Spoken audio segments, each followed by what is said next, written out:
But it had to end one way or another. All that's left now was to tell you about that last night.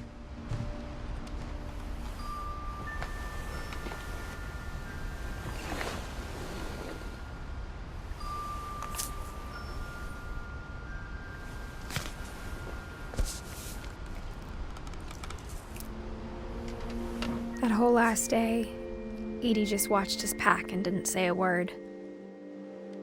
Until supper, when she raised her glass and said, "To our final night together, and all our final nights apart." Grandma, you know what I said about alcohol.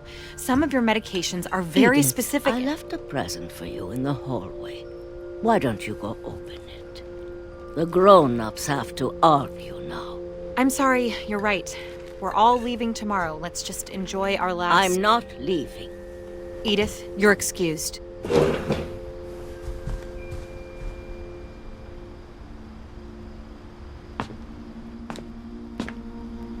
The power had been shut off that morning, but Edie always had plenty of candles. When my mom sealed the library, I don't think she knew about the other entrance, or that Edie had a key to it.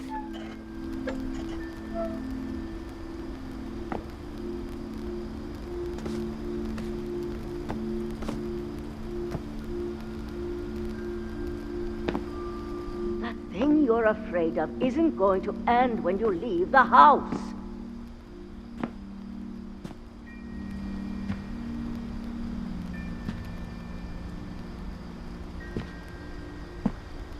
Edith has a right to know these stories. My children are dead because of your stories. I think it's best if Edith and I leave tonight. We'll have the nursing home send a van for you in the morning, okay? Dear Edith, there's so many stories I wish I could tell you, but there's only time for one. This is about what happened on the night you were born.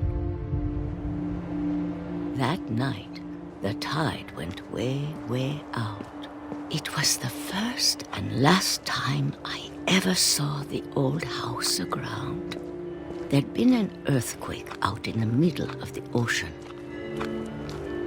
They called it the lowest tide in 1,000 years. God, it smelled awful. You know, I've seen that house every day of my life. But I never thought I'd go back to it. When the fog rolled in, I lost my way.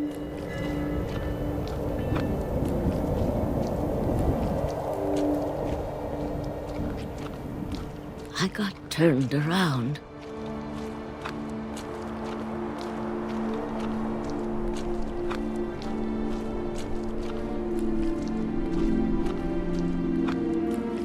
For a while, I wandered.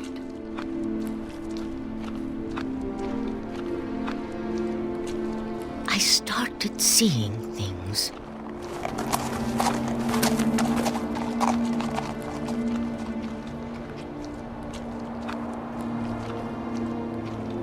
Things I'd forgotten had ever existed.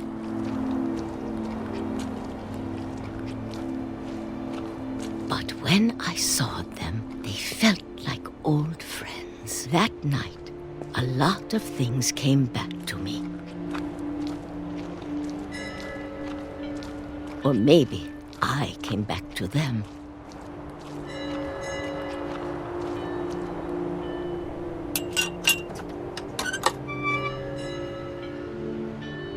Things I can't explain, but that I need you to try and... Edith, what are you doing in here? It's mine! Edith! Mom, you're gonna rip it! Let go! I kicked and screamed, but Mom dragged me to the car.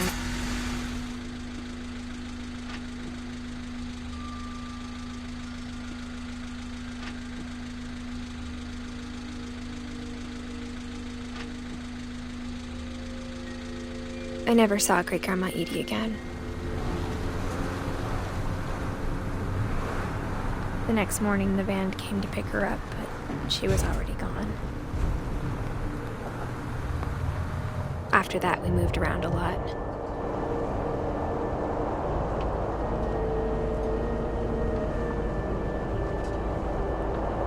We both tried to make the best of it.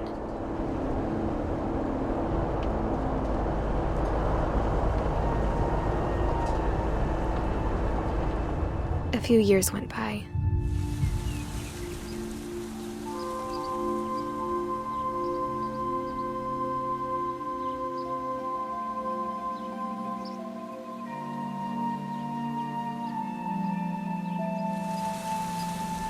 My mom didn't like to talk about it, but she started getting sick a lot. The rest happened pretty quickly.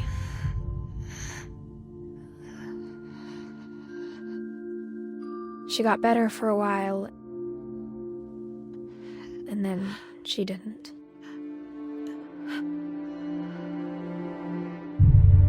And then I was alone.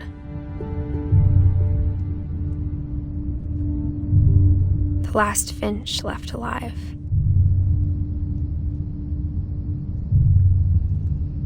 Until I found out about you. I'm still not sure what to tell you about all this. If we lived forever, maybe we'd have time to understand things. But as it is, I think the best we can do is try to open our eyes. And appreciate how strange and brief all of this is. This journal was supposed to be for you. But now I hope you'll never see it. I just want to meet you and tell you all these stories myself. But I guess if you're reading this now, things didn't work out that way.